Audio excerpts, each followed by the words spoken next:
Ya, Kak. Ini dari WNJ lengkap ya? Datang semua? Ada Kayak Delia. hampir semua. Paling beberapa aja nih yang izin nggak. Ini emang lagi berhalangan. Oke, sip, sip. Sudah diisi pollingnya, teman-teman. Kita mau lihat dulu, Olive. Boleh? Oke, Ah, kita coba ya. Jadinya teman-teman yang nanti nyusul lewat recording jadi belum bisa ikut polling ya. Nggak apa-apa, mungkin next. Tapi saya mau lihat dulu kira-kira jawaban teman-teman apa. Ini dia, kita lihat hasilnya. Sudah lihat beberapa ini nih judulnya tuh. Nah, nanti bentuknya word cloud, teman-teman. Coba kita lihat ya, bisa sebentar. Kok saya harusnya klik present ya? Atau share? Share. Bukan present. ah, ah. Please deh, udah berapa lama pakai Mentimeter ya, masih juga kagok. Nah, ini dia. Oke, Kak Olive sama Kak Ari juga boleh ikut isi loh, supaya ngerame. Oke. Wah, KPK. KPK laris juga ya. Ya, kecil-kecil punya karya ini memang unik di Indonesia ini karena di negara lain jarang sekali kita ada penulis anak-anak gitu ya yang benar-benar bisa lewat jalur penerbit konvensional. Jadi dan KKPK sendiri tuh nggak cuma novel kan, ada komik juga. Emang banyak banget sih ininya sampai bisa satu rak sendiri ya kalau di toko buku.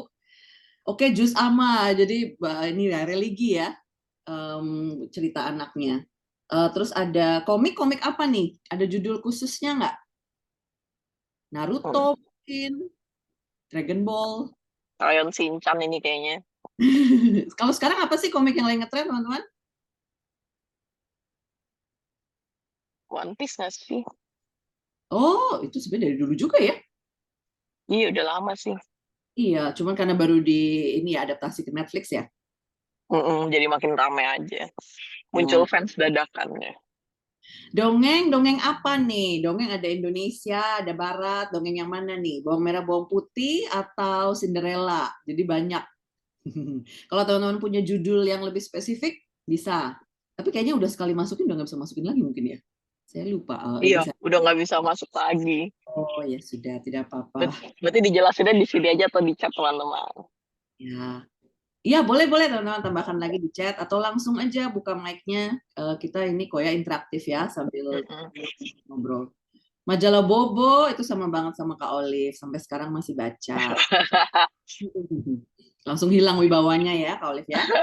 Emang tidak ada kok. Oh, emang tidak ada. Oke. Ya, jadi kelihatan di sini bahwa kita ada bacaan religi, KKPK, dongeng, dongeng dan cerita rakyat itu bagian yang penting dalam masa kecil anak Indonesia memang. Komik, komik baik dari Jepang ya maupun kalau komik lokal apa ya? Oleh komik lokal. Ada yang Hmm. teman-teman yang baca komik lokal? Komik lokal itu waktu aku kecil kayak tidak ada taringnya, baru sekarang industrinya jalan. Kayak setelah muncul kayak Reon, Cosmic, Oke. gitu-gitu. Ah, hmm, menarik, menarik. Komik itu juga bisa menjadi bahan penelitian sendiri loh teman-teman, seru ya. Dan saya sendiri sangat menyarankan. Saya tahu ada orang tua atau guru yang kayaknya dengar komik alergi gitu ya untuk dipakai di ruang kelas gitu. Tapi menurut saya semua buku, semua bacaan adalah bacaan. Kita pasti bisa belajar sesuatu gitu. Jadi kalau komik itu jelas literasi visual ya teman-teman, karena lebih banyak visualnya ya. Dan hari gini sosial media konten itu semua kan visual bentuknya, lebih banyak visual daripada kata-kata. Jadi kita bisa tingkatkan literasi visual justru dengan baca komik. Jadi yang penting apa yang kita suka baca mulai dari situ diteruskan gitu ya, dianjurkan, didorong kalau teman-teman punya adik atau yang pengen jadi guru gitu. Jangan di apa ya, dimarahin kalau lihat adiknya atau nanti calon muridnya baca komik. Karena saya dan Kak Olive juga kecilnya baca komik. Oke, Masih untung baca ya. yang penting baca. Oke, kita Oke, mau. Oke, kita lanjut ke pertanyaan-pertanyaan yang udah masuk ya. Aku akan Oke. bacain. Hei, silakan Kak Hirdi menjawabnya. Pertanyaan pertama, dalam pembuatan atau penulisan sastra anak, apa aja yang harus diperhatikan dan bagaimana tingkat keterbacaannya? Oke. Ini kelihatannya dari pertanyaannya pengen nulis buku anak ya? Gimana tuh? Jangan-jangan Di sini. nggak tahu nih, anonim nih. Anonim ya. Oke, terima kasih teman-teman untuk pertanyaan pertama itu. Saya cerita sedikit dulu ya soal sastra anak sendiri. Jadi ada dua pendekatan teman-teman kalau mau belajar sastra anak. Jadi dari pengalaman saya S2 dan S3 bidang ini gitu ya, sastra dan literasi anak di Glasgow. Itu di Glasgow sendiri pendekatannya edukasi. Jadi ada di bawah School of Education bagaimana pakai buku anak bersama dengan anak. Jadi sangat penting melihat target pembacanya gitu. Makanya penelitian saya kemarin juga membawa buku anak Indonesia ke ruang kelas gitu dan mendengarkan celotehan anak-anak saat baca buku-buku tersebut. Tapi juga ada pendekatan yang lebih ke teks ya. Jadi misalnya di Cambridge atau di London itu ada jurusan sastra anak yang ke cara penulisan gitu ya. Jadi cara menghasilkan cerita anak, baik buku bergambar atau novel. Nah, saya kebetulan nggak ambil yang itu gitu ya, karena saya tertariknya sama penggunaan buku anak ketika dibawa ke anak-anak. Karena saya seneng banget dengar suara anak-anak gitu. Maksudnya bukan suara saat mereka ribut ya, tapi maksudnya pendapat mereka. Karena kita jarang sekali dengar opini mereka gitu kan. Buku anak itu teman-teman uniknya dibandingkan buku umum atau buku dewasa, anak-anak tuh malah paling jarang ditanya gitu ya, paling jarang didengar. Yang bikin buku anak siapa? Orang dewasa, kecuali KKPK mungkin ya, kecuali KKPK itu yang unik Indonesia. Yang beli biasanya orang tua atau guru atau pustakawan pustakawati gitu. Yang makai juga biasanya orang tua, guru, pustakawan pustakawati. Jadi anak jadi kayak kalau di rantai makanan tuh paling paling paling ujung gitu ya, paling bawah. Jadi di pendekatan sastra anak dalam konteks pedagogi yang saya pelajari itu mencoba mengutamakan, memprioritaskan anak-anak kembali gitu. Ini kan bacaan buat mereka gitu, merekanya harus dengar dong gitu. Jadi saya tidak belajar cara menulisnya, tapi dari pengalaman saya sendiri menganalisis buku anak, senang baca cerita anak, dan memang latar belakang saya juga sastra, intinya teman-teman sama kayak aturan sastra dewasa. Jadi sama aja kita kalau mau nulis buat umum gitu ya, nggak mikirin anak gitu, target audiensnya, pasti kita juga pengen apa tujuannya cerita yang baik kan. Teman-teman semua anak sastra pasti tahu kan elemen-elemen cerita yang baik apa aja. Karakter ya, plot, setting, baik setting tempat, setting waktu, konflik. Nah, konflik yang bisa mendorong cerita. Jadi itu semua teman-teman, tapi khusus untuk anak ada tambahan visual. Mungkin teman-teman yang suka gambar ya bisa tahu bahwa ilustrasi itu main penting ya dalam cerita anak karena banyak sekali cerita anak tuh pasti pakai visual, pakai ilustrasi. Bahkan di KKPK juga kadang-kadang ada ilustrasinya ya, walaupun bentuknya novel anak gitu. Nah ini kan berarti kerjasama antara penulis dan ilustrator. Tapi yang paling penting adalah yaitu cerita yang baik aja. Jadi jangan berangkat dari moral. Nah ini pesan yang paling saya gemes-gemes gimana gitu kalau ngomongin cerita anak di Indonesia. Karena kita sangat memberatkan di moral teman-teman. Padahal cerita yang baik tuh sudah ngajar kok gitu ya kan. Kalau teman-teman semua ambil sastra Indonesia kan pasti sama-sama suka baca, suka cerita gitu ya, suka literatur. Bacaan yang dewasa gitu, cerita untuk umum pun kita baca nih, kita tergugah. Pasti kita mengambil banyak pesan juga kan dari situ gitu. Masing-masing kita akan memaknai sesuai dengan latar belakang masing-masing. Begitu juga dengan cerita anak teman-teman. Mereka dengan pengalaman hidup mereka sendiri walaupun mungkin terbatas gitu ya karena belum belum terlalu dewasa gitu tapi mereka juga sudah punya sudah punya pemahaman tersendiri sudah punya perkembangan kognisi sendiri dan sudah bisa memahami cerita dan mengambil pesan sendiri gitu jadi saya sangat menyarankan bagi teman-teman yang tertarik untuk menulis cerita anak jangan mulai dari moral, jangan mulai dari pesan, jangan mulai dari aku mau ngajarin apa ya ke adik-adik gitu. Tapi aku mau cerita apa ya gitu. Jadi sebenarnya pikirin aja sama kayak cerita untuk orang dewasa. Tapi ini mungkin bahasanya yang beda gitu ya karena kita tahu bahwa setiap masa perkembangan kan ada tugas masing-masing ya, tugas masa anak-anak menengah, masa anak-anak remaja itu masing-masing ada perkembangan kognisinya, perkembangan bahasanya. Mungkin bisa dipelajari gitu dari buku-buku yang sudah ada. Berapa kalimat sih yang cocok kalau buat anak umur 5 tahun misalnya, atau berapa kalimat cocok untuk anak SD yang sudah lebih lancar membaca. Tapi selain soal batasan bahasa, cerita sendiri teman-teman tidak ada batasannya. Plot, konflik, karakter, setting, semua elemen-elemen sastra yang penting juga berlaku untuk cerita anak. Semoga itu menjawab. Kalau ada pertanyaan tambahan mungkin langsung aja ya Olivia, langsung aja buka mic gitu ya atau di chat. Boleh. Nah, Aku lanjut ke pertanyaan kedua dulu. belum itu, boleh saya share buku kali? Oh, boleh. Ya, teman-teman, saya mau share nih. Saya mau kasih lihat aja satu buku bergambar. Maaf, saking semangatnya. Ada satu buku yang saya suka. Banyak sih sebenarnya. Hari ini saya mau share beberapa, tapi ini saya mulai dari ini dulu ya. Ini adalah buku bergambar, teman-teman. Judulnya Hug, peluk ya. Cuman ada satu kata doang, teman-teman, satu buku, cuman hug doang. Tapi ntar teman-teman lihat deh, kenapa dia bisa apa ya, semuanya ada di situ gitu, karakter, plot, konflik, sampai resolusi konfliknya di akhir tuh ada juga gitu, padahal cuma pakai satu kata gitu. Saya mulai ya. Ini judulnya Hug oleh Jess Albro yang menggambar dan juga menulis cerita ini. Hug, hug, hug,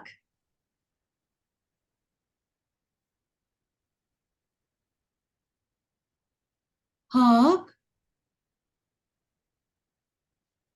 hug, hug, hug,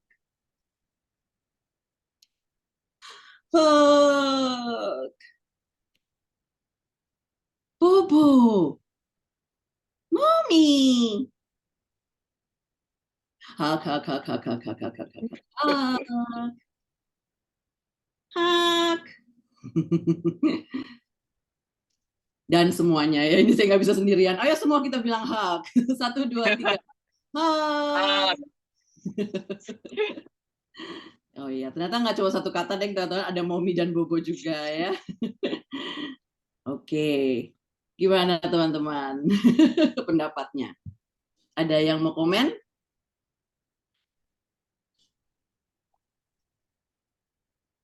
Komen apapun boleh loh. Di sini nggak ada benar salah. Ada yang pernah lihat buku seperti itu gitu, jadi hanya satu kata aja atau dua kata atau tiga dari awal sampai akhir, tapi terbangun gitu ya konfliknya. Plotnya gimana tuh teman-teman? Ada anak monyet gitu kan intinya ya, Iya, mencari mencari apa? Cari oke. kehangatan. Izin masuk ya. Ya Aziz? Iya, jadi tadi tuh kayak semacam ada anak monyet yang emang melihat binatang lain tuh bersama orang tuanya gitu, sama ibunya gitu ya. Ya, Terus dia betul. kayak nyari, kok saya sendirian gitu, kemana ibu saya gitu. Dia nyariin, manggil-manggil hug-hug terus gitu. Iya. Sampai ya, sampai mencuri perhatian orang lain gitu. Mencuri Iya. perhatian orang lain dan tiba-tiba di akhir ibunya nongol gitu, memanggil Mm-mm. anaknya gitu Kak. Jadi perjuangan anak mencari ibu itu sepertinya. Iya, mencari kasih sayang. Jadi Iya, kebutuhan, ya kebutuhannya kan kasih sayang dan melihat ini lain gitu ya, contoh yang dimiliki oleh keluarga lain. Tapi di situ juga ada soal empati gitu ya, di bagaimana hewan-hewan hutan lain bantu dia gitu. Oh di chat juga sudah ada Kak Ari cerita copywritingnya enak kerja dikit nulis hak. Ya ini yang capek ilustratornya kayaknya ya. Tapi kan orangnya sama dalam hal ini. Jadi kalau di penerbitan luar itu teman-teman saya perhatikan banyak yang ilustrator dan penulisnya sama. Kalau di kita tuh jarang. Di kita seringnya penulis dan ilustrator berbeda. Dan seringnya juga nih sayangnya kalau penerbit besar seperti Gramedia gitu, kadang nggak kerja sama nih penulis sama ilustrator yang nggak ketemu bahkan. Jadi penulisnya ngirim teks, ketemunya editor, ntar editor yang ketemu sama ilustrator. Makanya suka terasa nggak nyambung, sama terasa mirroring, istilahnya mirroring teman-teman. Jadi di teksnya tulisannya ada anak monyet mencari pelukan gitu ya. Terus gambarnya ya persis ada anak monyet mencari pelukan. Padahal tidak perlu kan? Karena ilustrasinya sudah bercerita bahwa ini ada anak monyet mencari pelukan, tapi tidak ada di teks. Karena ingat waktu kita masih kecil, teks kita masih terbatas, bahasa kita masih terbatas. Tapi secara visual kita sudah bisa menyerap gitu kan, kita belajar secara visual gitu loh, kita mengamati orang tua kita, mengamati kakak kita misalnya, niru-niru gitu ya. Jadi sebenarnya anak-anak memang kelebihan kognisinya kan di visual gitu, jadi itu yang dimaksimalkan oleh buku seperti Hak ini gitu. Jadi teksnya nanti aja bisa ditambahkan pendamping atau orang tua atau guru, tapi yang penting ada macam-macam yang bisa digali anak sendiri dari buku itu gitu. Oke, Alvira juga udah share di sini. Keren bukunya, konsep dan ilustrasinya. Yang iya betul. Jadi konsep, kematangan cerita gitu ya, eksekusinya itu sebenarnya lebih capek loh, lebih berat daripada untuk orang dewasa. Karena orang dewasa kan kita kasih kata-kata macam-macam yang kompleks gitu, ngerti gitu. Nah, begitu ke anak-anak kita harus bisa menyentuh tema-tema yang mendasar justru gitu ya. Mungkin di sini kita bisa sama-sama setuju kalau bacaan anak itu adalah sesuatu yang diingat sampai dewasa, terutama yang bagus ya. Kita baca berulang-ulang gitu karena senang sama ceritanya. Nah, jadi kan sebenarnya penting sekali malah gitu kan bacaan anak, karena itu adalah bacaan yang akan dibaca berulang-ulang, yang akan diingat sampai gede, yang akan mengajarkan tema-tema mendasar dalam hidup gitu ya, cinta, keluarga, pertemanan. Jadi berat malah sebenarnya gitu kalau menurut saya ya, untuk bikin buku anak itu lebih sulit karena menyampaikan ide yang dalam gitu ya, ide yang penting dalam kata-kata yang terbatas gitu dan lebih banyak visual gitu. Jadi ini mungkin bisa jadi contoh gitu ya, walaupun tidak harus seperti itu, tapi ini salah satu contoh gitu bahwa cerita anak itu bisa macam-macam, tapi juga bahwa visual itu penting, dan elemen-elemen sastra yang tadi saya sebutkan itu tetap harus hadir semuanya, dari karakter yang kuat, plot dan konflik gitu. Bisa pertanyaan selanjutnya kali, kecuali teman-teman ada yang mau ya tanya atau Ya, komen. di luar yang Google Form nggak apa-apa ya, kalau teman-teman di sini mau nyusulin tuh boleh banget. Aku sambil lanjut dulu. Di Indonesia sendiri, apakah sastra anak sudah cukup diminati? Mengingat saat ini sepertinya anak-anak lebih suka nonton daripada baca. Apakah ada tantangan lain bagi sastra anak untuk lebih disukai oleh Iya, pembacanya? ini penting banget nih, mulai dari mana ya? Kayaknya ada dua pertanyaan ya. Yang pertama soal sastra anak di Indonesia, apakah sudah sudah jadi disiplin ilmu gitu mungkin ya.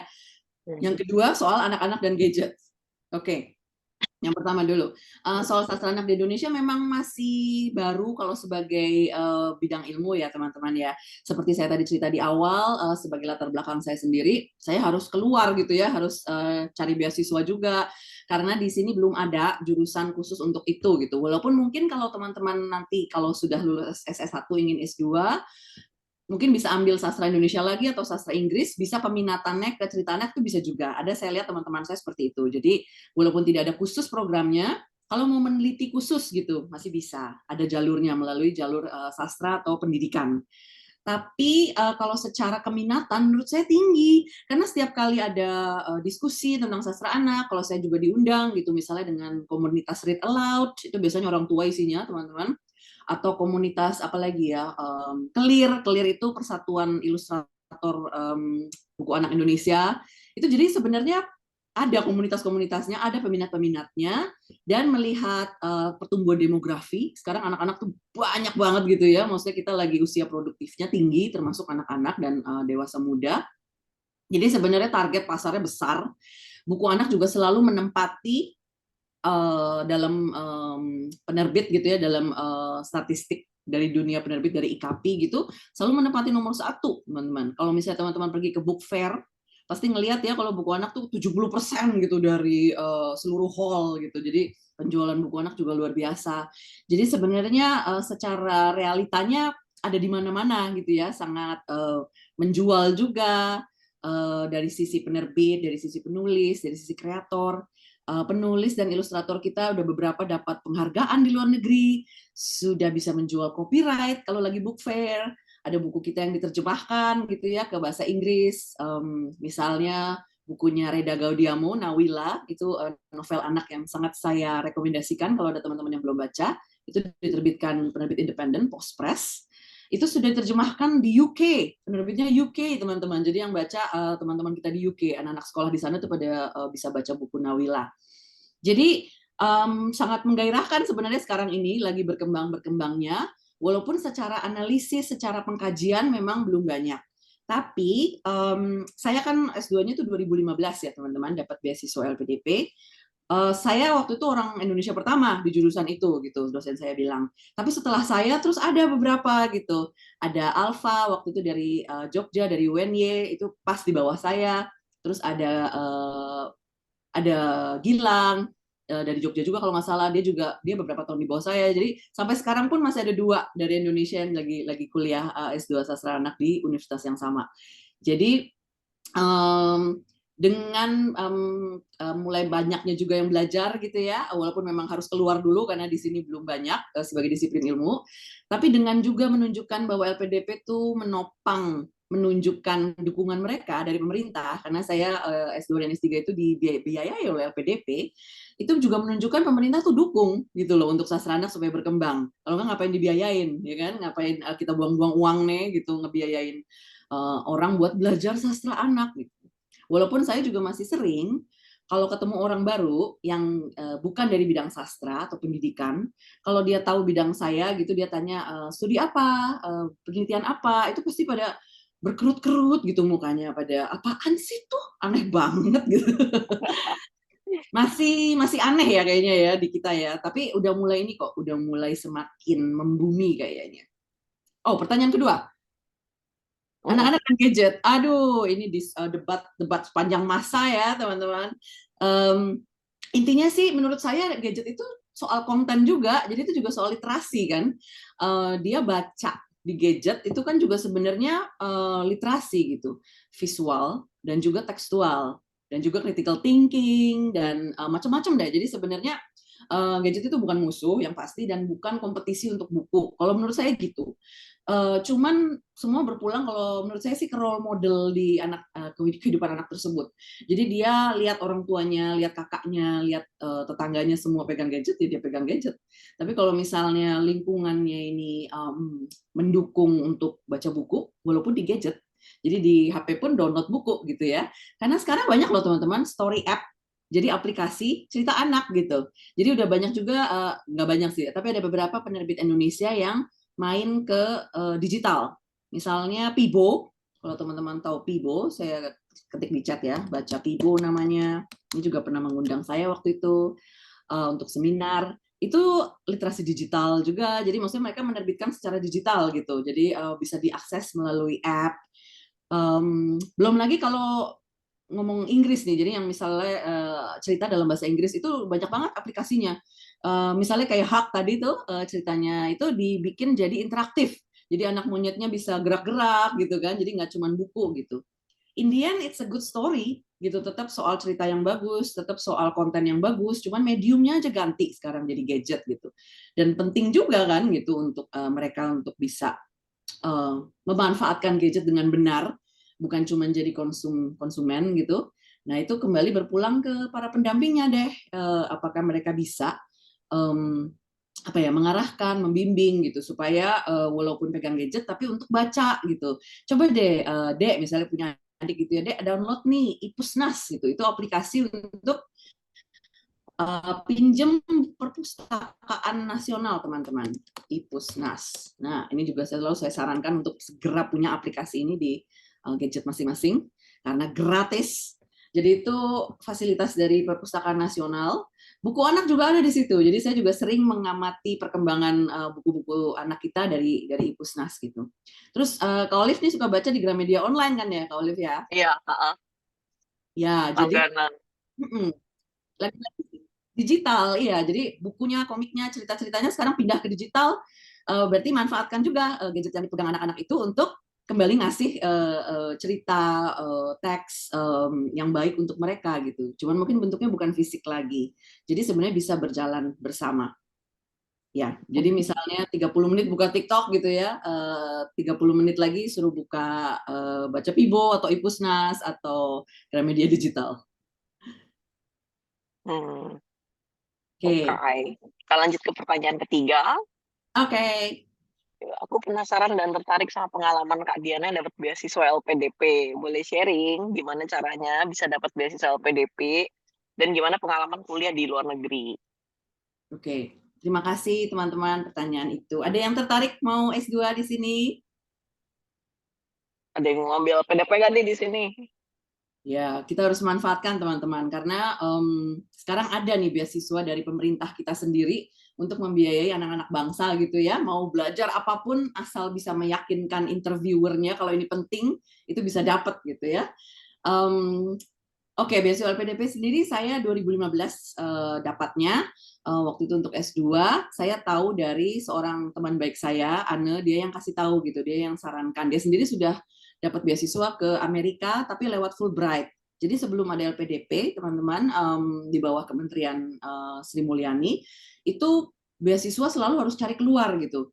Kalau ke Inggris tuh chevening namanya, kalau ke Amerika namanya Fulbright, kalau ke Australia namanya AusAid gitu. Jadi kita yang mesti minta-minta ke negara lain gitu ya. Tolong dong saya mau kuliah di negara kamu nih gitu. Tapi dengan adanya LPDP itu uangnya dari kita sendiri gitu. Jadi menurut saya ini kita harus manfaatkan dengan sebaik mungkin.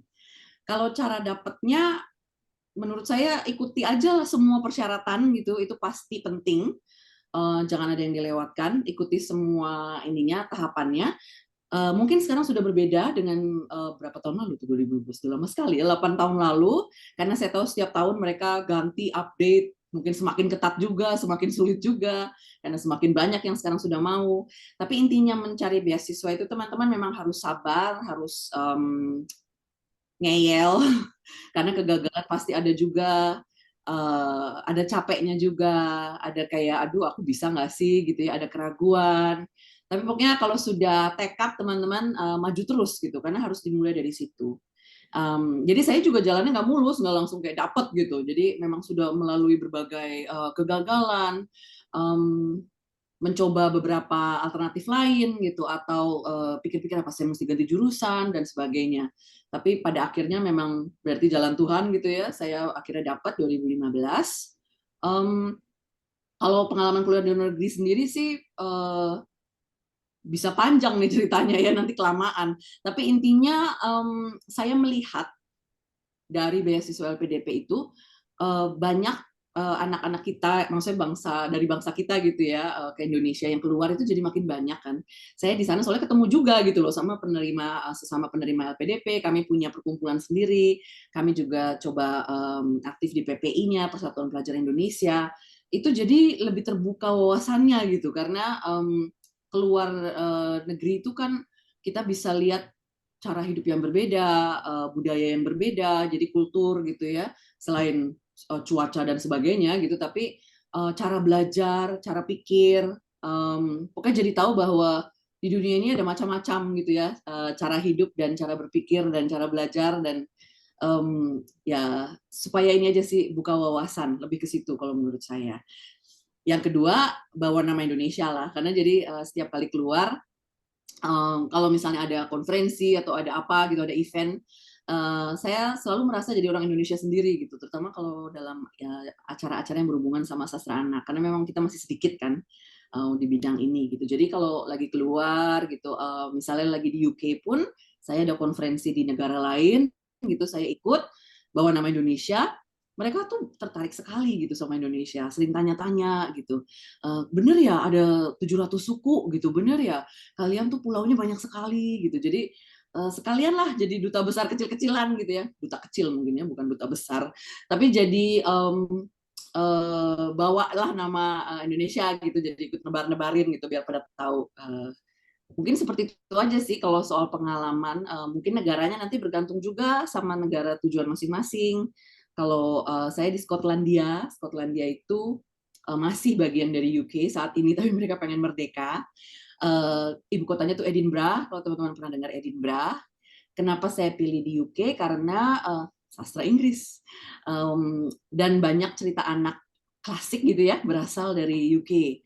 Jadi waktu itu saya meyakinkan pewawancara saya waktu tahapan LPDP, caranya gitu teman-teman. Saya bilang kan, Winnie the Pooh, Alice in Wonderland, sampai ke Harry Potter yang paling baru gitu ya, maksudnya yang paling kontemporer gitu, itu semua asalnya dari Inggris. Jadi kan harus ada yang bisa dipelajari dari mereka gitu ya, gimana supaya bisa punya tradisi cerita anak yang bagus gitu, yang kuat. Ya, seperti itulah. Kalau yang bisa saya share, mungkin selebihnya pertanyaan dari teman-teman, atau ada yang mau komentar atau apapun. Oke, Kalau enggak pertanyaan di kita Google baca. Form sudah habis. Oke, Jadi silahkan kalau teman-teman di sini ada yang mau tanya langsung, mungkin dari hasil yang tadi di-sharing-kan ada yang mau di follow up lagi belum jelas atau apa. Tadi mau ngomong apa Kak Herdi? saya dengar atau ada kebiasaan pesannya ya, tapi pasti dalam yang sudah tentang apa sih teman-teman, buku-buku atau apa pendekatannya.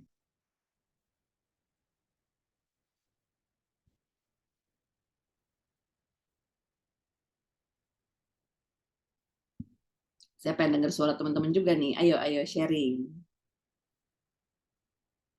Sudah pada ambil mata kuliah itu yang judulnya Sastra Anak di UNJ? Kalau saya belum sempat, Kak. Oke, Raffi belum. Tadi siapa yang cerita? Aziz ya kayaknya. Itu di semester berapa Aziz waktu dapat mata kuliah itu?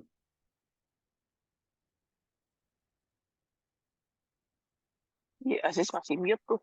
Aziz menghilang. Oh, mute. Ada tapi dia masih mute. Oh, ada tapi hening ya. Oh, yang apa? Yang lain pada lain? dapatnya pas kapan gitu mata kuliah itu? Kalau aku beda peminatan kan, ada ya sastra sama linguistik. Jadi kalau linguistik nggak ada materi, Oh, nggak ada mata kuliah sastraan. ya benar-benar sih. Dan peminatan itu dari awal ya, Yelia? Dari semester 3. Oke, semester 3. Jadi mulai dari situ mata kuliahnya udah beda ya, begitu literatur, linguistik. Mirip sih, saya dulu di sastra Inggris juga gitu kok. Tapi saya lupa peminatannya dari kapan ya. Ya, tapi waktu itu saya mata kuliahnya pilihan.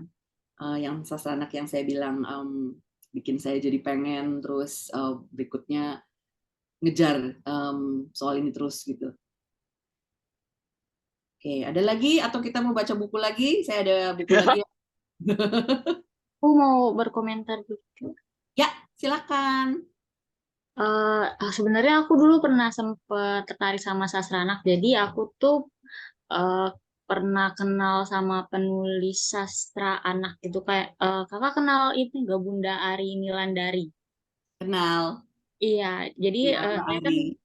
iya, Bunda Ari. Jadi tuh dulu tuh saya penulis webpad gitu. Terus dia tuh eh saya tuh banyak banyak bukan banyak banyak belajar dari dia Ya, gitu. ya. Terus ternyata dia tuh seorang penulis buku anak gitu. Terus saya kan pernah baca-baca buku contoh cerpen-cerpen cerita anaknya gitu ya Kak. Terus saya sempat tertarik buat nulis gitu. Terus pernah nulis juga, tapi cuma satu cerpen doang tentang anak. Terus menurut saya sulit karena gimana ya caranya buat nulis cerita yang sederhana, tapi tuh terus kan bahasanya juga yang kira-kira anak segini tuh udah paham gitu. Sedangkan kan biasanya kita kan nulis karena kita udah besar gitu, udah dewasa, jadi banyak kata-kata yang udah kita punya, tapi kan kalau dibaca anak-anak kan belum tentu mereka ngerti gitu sih Kak. Jadi Ya. menurut saya nulis cerita anak tuh tantangan banget.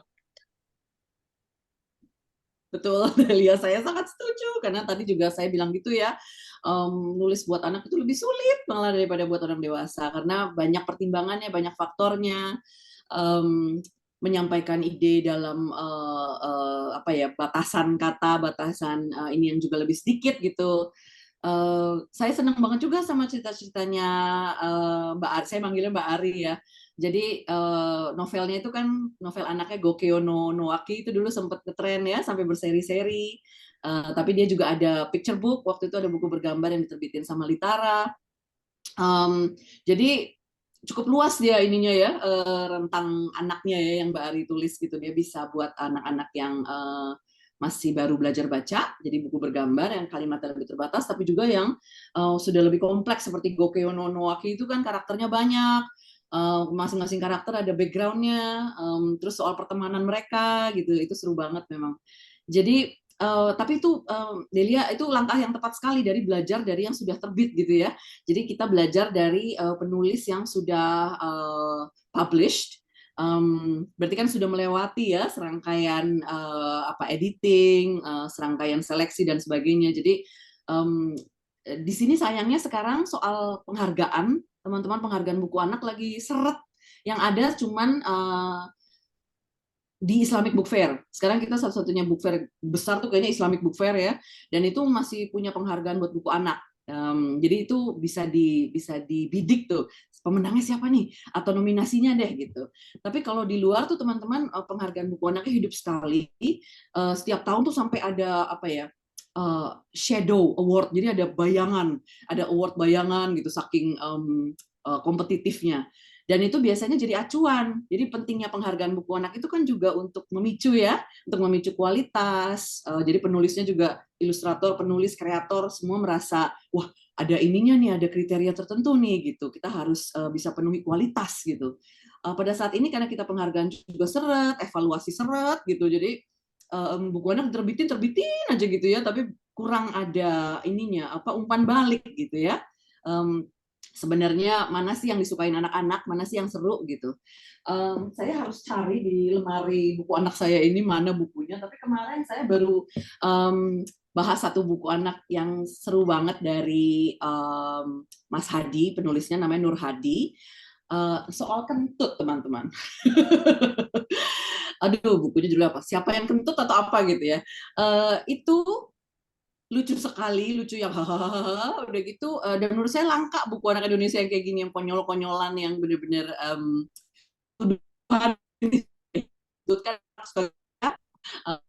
tapi dari Mas Hadi sendiri saya dengar dia cerita gitu, dia sharing, orang tua pada ngirimin video read aloud sama anak-anaknya gitu, yang dua-duanya sama-sama tertawa terbahak-bahak. Jadi kan jadi shared reading yang ini jadi quality time juga gitu ya di rumah, karena bacaannya juga lucu gitu.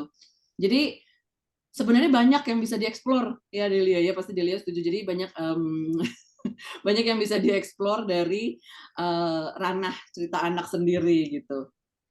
Ya, saya sudah bilang ya, pesan moral itu tidak penting. Iya, penting anaknya suka baca dulu ya. Iya, yang penting seru, yang penting main-main diksi, main-main kata gitu. Jadi di buku itu ada soal pantun-pantunnya juga, ada rimanya gitu. Wah, itu lebih sulit lagi ya. Jadi si Mas Nur Hadi ini memang kayaknya cita-citanya, dia bilang dia penggemarnya Mo Willems, teman-teman. Saya ketik ya, Mo Willems. Ini pengarang Don't Let the Pigeon Drive the Bus. Itu cerita yang lucu banget. Teman-teman bisa intip di YouTube. Jadi sekarang tuh kalau ngeliat buku bergambar di YouTube bisa ketik judulnya, terus nanti ada read aloud-nya gitu ya. Jadi lumayan bisa intip-intip buku ceritanya kalau mau belajar nulis cerita anak gitu. Jadi memang kelihatan nanti mirip-mirip sama si Mo Willems itu teman-teman. Jadi Mas Nur Hadi pun walaupun udah menerbitkan puluhan buku anak, dia juga masih belajar gitu dari pengarang yang dia suka. Jadi mungkin langkah pertamanya bisa itu contoh yang bagus sekali Delia. Jadi dari pengarang yang kita sendiri suka gitu ya, karena kita pas baca juga seneng nih, nggak merasa digurui nih gitu, ceritanya bagus, cara menyampaikannya juga bisa gitu ya ke anak-anak. Jadi mungkin dari situ bisa mendorong kita juga gimana supaya bisa menulis cerita seperti itu. Ya mantep banget Delia dengan Mbak Ari ininya ya, inspirasinya Ari Nilandari. Itu juga teman-teman perlu cek-cek tuh Ari Nilandari. Sekarang kayaknya Mbak Ari tuh di Malaysia ya, apa nggak tahu masih di Malaysia apa sudah pulang gitu. Dulu terakhir saya dengar dia pindah ke Malaysia, mungkin ikut suami. Jadi di dunia sastra anak ini orang-orangnya juga di itu aja teman-teman. Kita ketemu lagi gitu kalau lagi book fair atau lagi konferensi. Biasanya saling kenal. Komunitas ya, satu komunitas kecil gitu ya. Ya, komunitas kecil yang mulai besar, tapi ya karena banyak kan bisa dari penulis, ilustrator, pendongeng. Nah, pendongeng juga masuk tuh kayak Kak Ayo ya dari Ayo Dongeng Indonesia. Pendongeng juga masuk ke komunitas ini. Peneliti, kalau saya ininya bawa ininya peneliti lah gitu ya, karena saya bukan kreator. Saya lebih ke pencinta gitu ya, pemakai juga untuk calon-calon guru. Jadi bisa macam-macam. Kita lihat satu buku lagi? Atau Boleh, dua? boleh. Terserah. Sekarang kita mau belajar berhitung ya teman-teman semua. Ini kayak Teman-teman suka sudah misteri tahu? deh. Ya, ada buku berhitung. Kan suka ada ya, kita pernah lihat lah ya di toko buku gitu. Jadi satu buku, dua buku gitu ya. Tapi yang ini teman-teman, ini buku berhitung thriller, accounting book thriller. Judulnya One Fox oleh Kate Reed. Nah, ini sama lagi tuh teman-teman, kayak tadi hak penulis dan ilustratornya sama ya. Oke, kita mulai. Gimana nih nextnya? Oke. One vanished fox. Two sly eyes. Three plump hens. Gemuk-gemuk ya ayamnya. Four padding paws. Jreng, jreng, jreng. Five snug eggs. Six silent steps. Seven knocks at the door. Tap, tap, tap, tap, tap, tap. Eight beady eyes. 9 flying feathers. Kebayang chaosnya ya. 10 sharp teeth.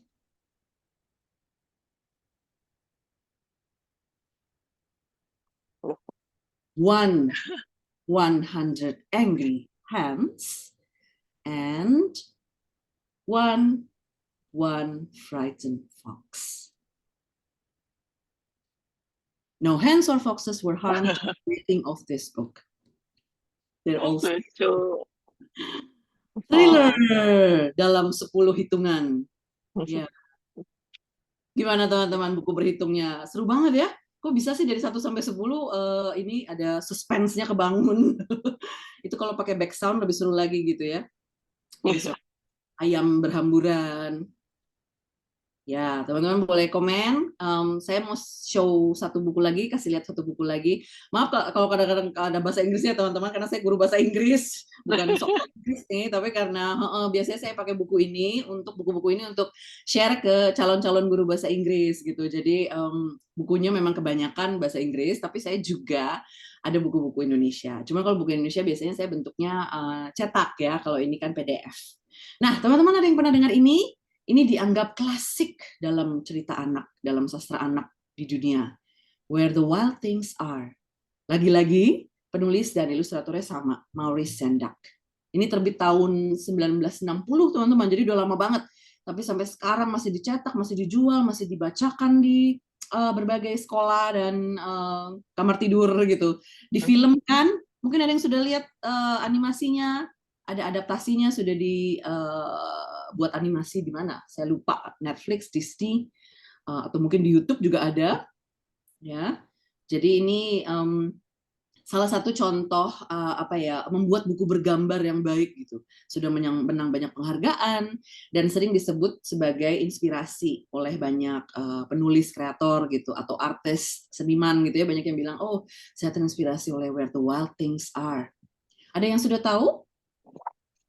Aku cuma pernah lihat poster filmnya sih dulu, tapi nggak nonton.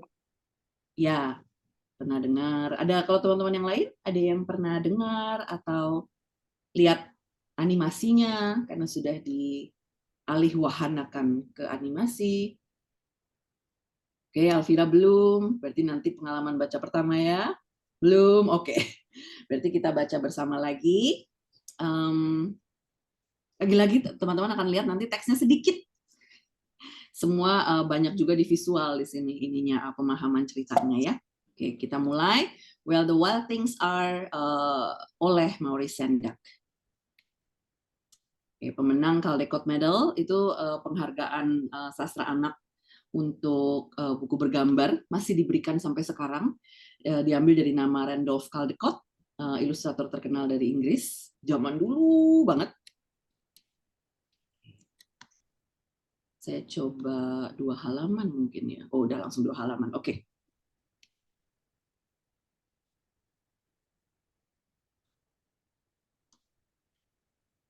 Oke. The night Max wore his wolf suit and made mischief of one kind.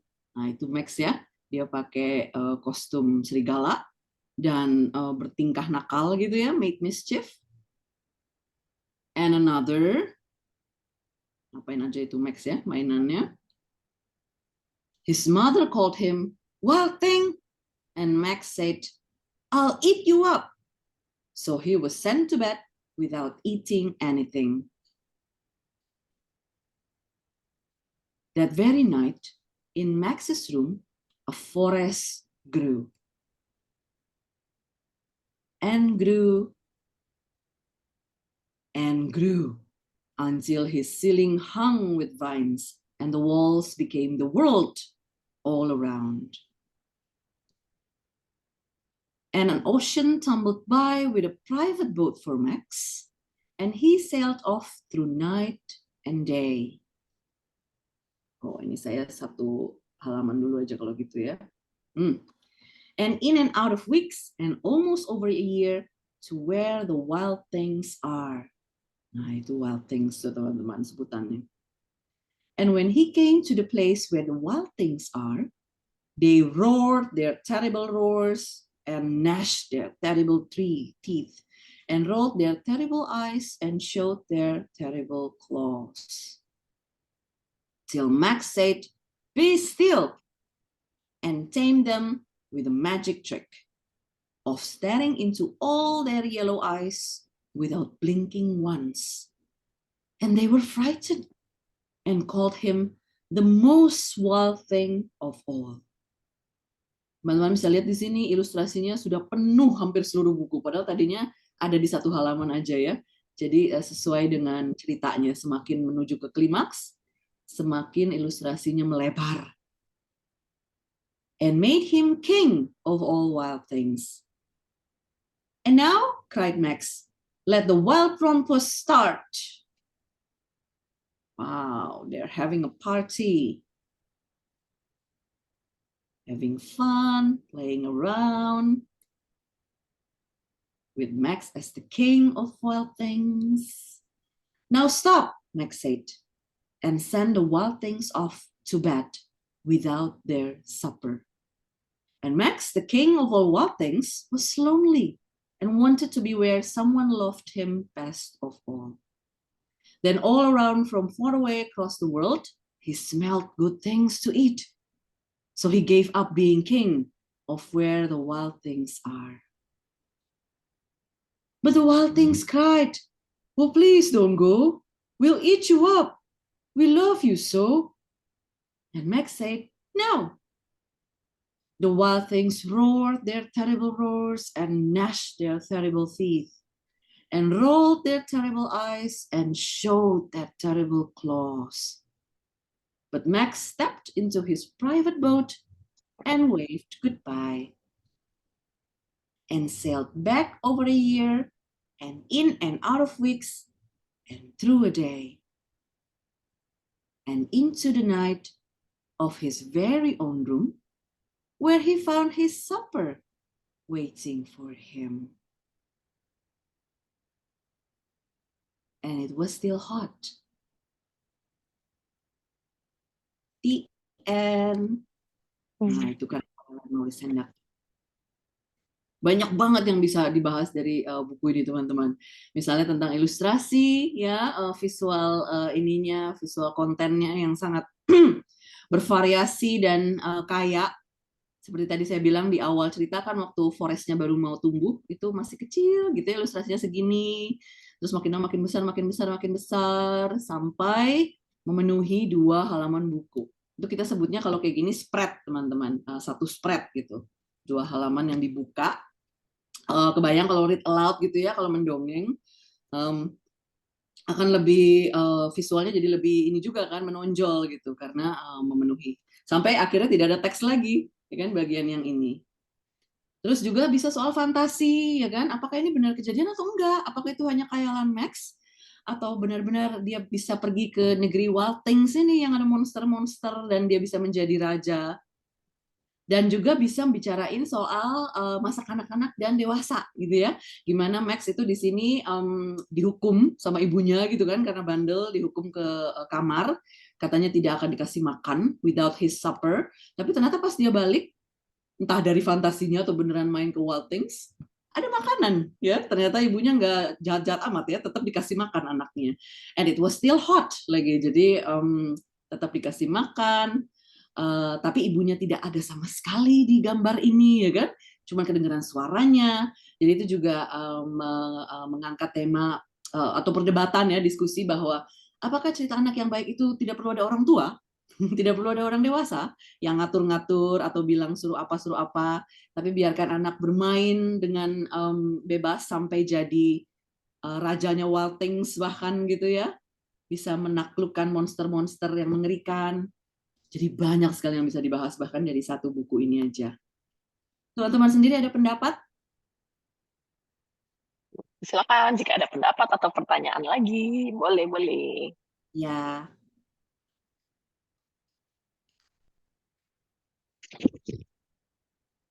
Kalau ada anak sastra yang jago gambar tuh berarti kelebihan banget ya. Maksudnya unggul banget karena kalau di dalam masuk ke industri dunia sastra kan berarti dia kan pegang semuanya.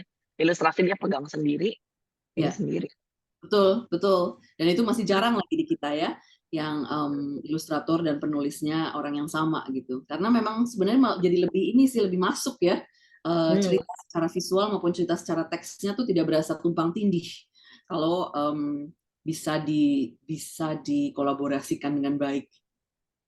Betul, Ya. nggak rebut. Apalagi teman-teman yang masih ditanyakan. Kalau ada yang masih mau nanya boleh, kalau udah cukup boleh kasih jempol beneran maupun jempol virtual. Terima kasih Silakan. teman-teman atas partisipasinya. Afifah mau nanya nih, silakan. Oh ya, Afifah. Iya, Kak. Aku izin mau nanya. Halo, Ya. Kak.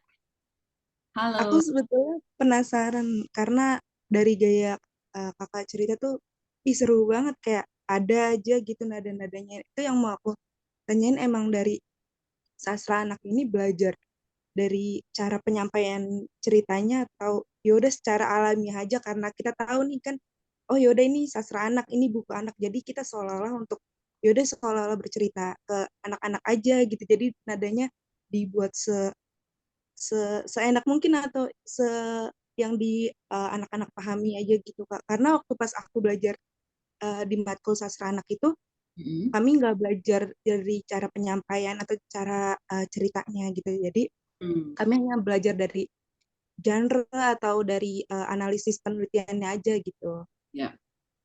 Terima kasih. Makasih Afifah.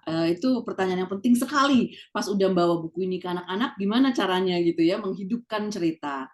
Tidak diajarin sih Afifah di sastra anak, terutama di tempat saya kuliah itu. Bahkan saya ketemu sama teman-teman sekelas yang mengaku tidak suka anak-anak. Bingung kan? Kok nggak suka anak-anak ngambil sastra anak gitu? Karena dia justru tertarik sama sastranya, kualitas cerita anak yang bagus gitu. Tapi dia memang spesifik pengen lihat cerita anak gitu. Jadi dia sangat sastra gitu latar belakangnya. Tapi pengen nganalisis teksnya tuh cerita untuk anak. Dan dia bilang kalau ketemu anak-anak saya nggak tahu mau gimana gitu. Jadi saya baru tahu juga di situ bahwa sastra anak tuh bisa juga dipelajari oleh orang-orang yang bahkan tidak berminat untuk bertemu dengan anak-anak. Karena kan industrinya sendiri, ya itu tadi ya kreator, penulis, ilustrator, bisa jadi mereka juga nggak suka anak-anak gitu ya, atau ketemu anak-anak mereka cuma mengingat masa kecilnya sendiri dulu, atau membayangkan suatu anak imajiner gitu, supaya tidak perlu langsung ketemu anak-anak. Jadi ada juga yang begitu. Saya sendiri belajar secara otodidak, ngelihat pendongeng-pendongeng yang ada di kita gitu ya, seperti Kak Ayo, dan karena saya juga dicemplungin gitu, diceburin ke dunia mendongeng. Jadi memang kalau di Indonesia mau nggak mau kalau berkecimpung di sastra anak kayaknya harus sedikit banyak bisa read aloud gitu, karena kita banyak sekali berhubungan sama anak-anak di sini. Mungkin karena pendekatan saya juga pedagogi ya, pendidikan. Oh, saya punya website yang saya bisa sarankan, Afifah mungkin tertarik juga. Storyline Online. Jadi di sini aktor-aktor terkenal Hollywood, misalnya Chris Pine, Elijah Wood gitu, bacain buku-buku bergambar dengan intonasi, dengan Ya, pokoknya dengan intinya sih intonasi dulu. Yang paling pertama intonasi, teman-teman. Jadi ganti suara atau ganti turun naiknya nada gitu ya. Pokoknya membayangkan saat cerita itu bisa dihidupkan gitu. Coba teman-teman cek storyline online. Saya sendiri nyaranin ngecek buku yang dibaca oleh Rita Moreno, judulnya I Need My Monster. Ini biasanya saya putar sama-sama kelas saya kalau saya ngajar di Sampurna University. Ini kita tonton bareng-bareng biar tahu caranya read aloud gitu, belajar dari Rita Moreno karena ini bagus banget cara dia bawainnya. Jadi ini buku tentang seorang anak yang justru pengen ada monster di bawah tempat tidurnya. Kan kalau di luar negeri itu suka lihat ya kalau di film-film anak-anak suka takut gitu sama monster di kolong tempat tidur atau di lemari. Kalau anak kita masuk ke horor ya, malah didatengin monsternya. Tapi justru di buku ini anak ini monsternya lagi cuti. Jadi monster yang biasa di kolong tempat tidurnya lagi pergi. Jadi dia mau cari monster lain karena kalau nggak dia nggak bisa tidur. Jadi datanglah, diadakanlah audisi monster-monster. Teman-teman nanti coba lihat sendiri deh. Jadi ke storyline online, terus cari buku I Need My Monster. Itu si Rita Moreno bisa ngubah-ngubah suara monsternya. Jadi setiap monster beda suara. Ada yang punya aksen, ada yang tiba-tiba suara ini gitu ya, kayak dari negara mana gitu. Tapi itu salah satu contoh read aloud kalau mau belajar gitu. Ya, paling itu aja sih yang bisa saya share Afifa. Tapi memang benar harus praktek ya kalau untuk read aloud supaya bisa latihan ganti-ganti suara atau menghidupkan cerita. Itu Lama-lama aja. bisa voice over ya. Ya, bisa voice over. Iya, lumayan.